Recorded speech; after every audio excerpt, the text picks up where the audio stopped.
Hi everyone, my name is Paloma Alassaf. This is my beautiful kitchen where the magic happens. Today I'm going to be walking you through how to make a Mexican vegetable pizza. I got the recipe from a cookbook called Think Outside the Lunchbox by Jill Steinbeck and friends.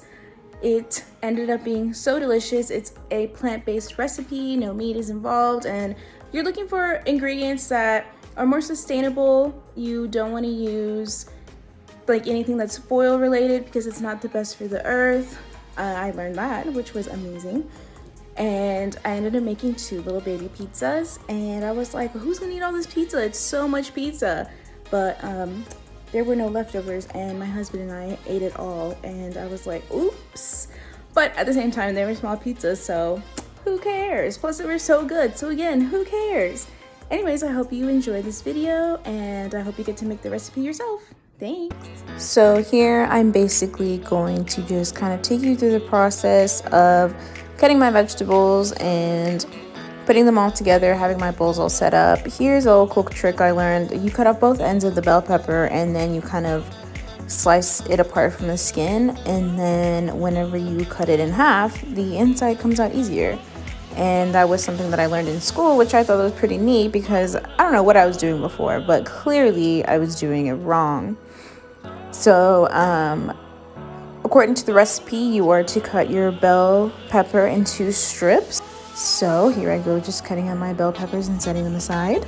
Next, I'm going to take my green onion and cut it up. Also, don't forget to wash your vegetables whenever you buy them. You don't want to have any of the bacteria, germs, pesticides, anything like that. Get them as clean as you can.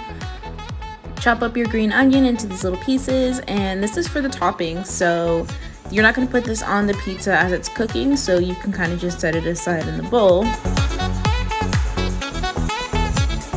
I started to measure it out because it was like 4 tablespoons of green onion, so I was like, oh, let me just measure this out because I mean it only makes sense. But then I got to my 4 tablespoons and I was like, oh, perfect. But then I was like, what's the point? Let me just scoop all of these into the bowl. You can measure out your ingredients if you want.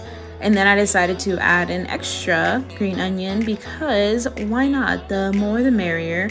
And this is garnish on the top, so it adds flavor, but it doesn't overpower too much. Sometimes randomly I'll just grab bowls and be like, oh, I need this bowl, but I actually don't. This time I wanted to add an extra ingredient, and that was spinach. I didn't get fancy with it. I just got it from my local grocery store because I like spinach and I thought it would be a nice additional topping.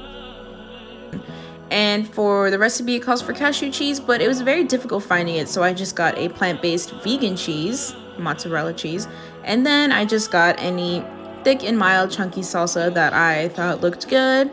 And honestly, I don't judge salsa too much, but it actually tasted really good. I tend to do a lot of things out of order, but next I'm going to take my cilantro that also goes on top, and I am going to cut it up. At first I almost cut it without this with the stems included, and I was like, wait, what am I doing?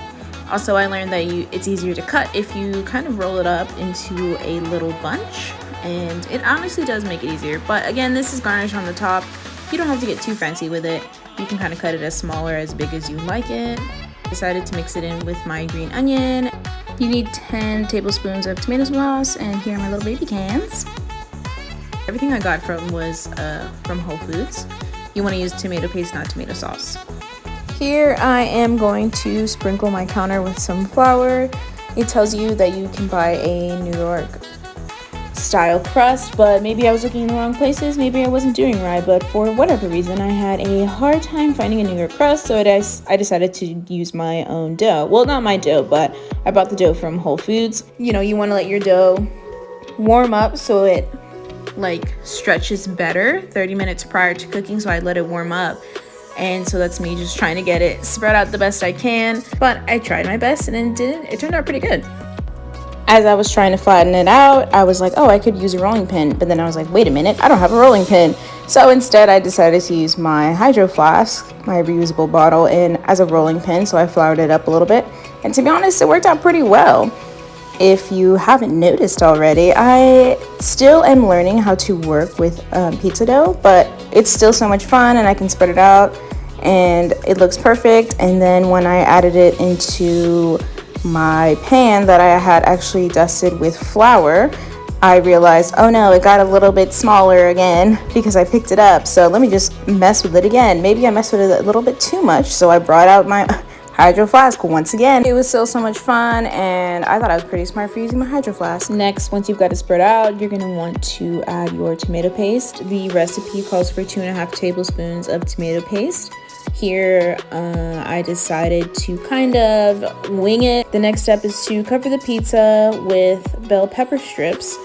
And if you're following to a T on the measurement, it's about 1/4 of a bell pepper per pizza.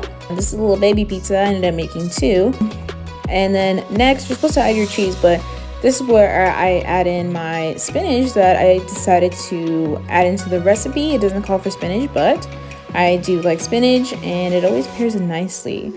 Then after that, I am going to top it with the vegan plant-based mozzarella cheese that I found. I couldn't find the cashew cheese, but you are going to sprinkle about 1/3 cup of the cheese onto it. But again, I like to wing my recipes. Next, you're going to want to add your salsa. So for this one, you're going to use 4 tablespoons, and it calls for oil-free, sugar-free, chunky style salsa.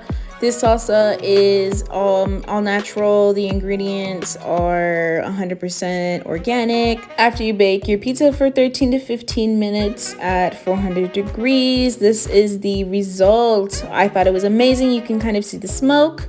At this point, you're going to top it. Calls for 4 tablespoons of green onion and 4 tablespoons of fresh cilantro.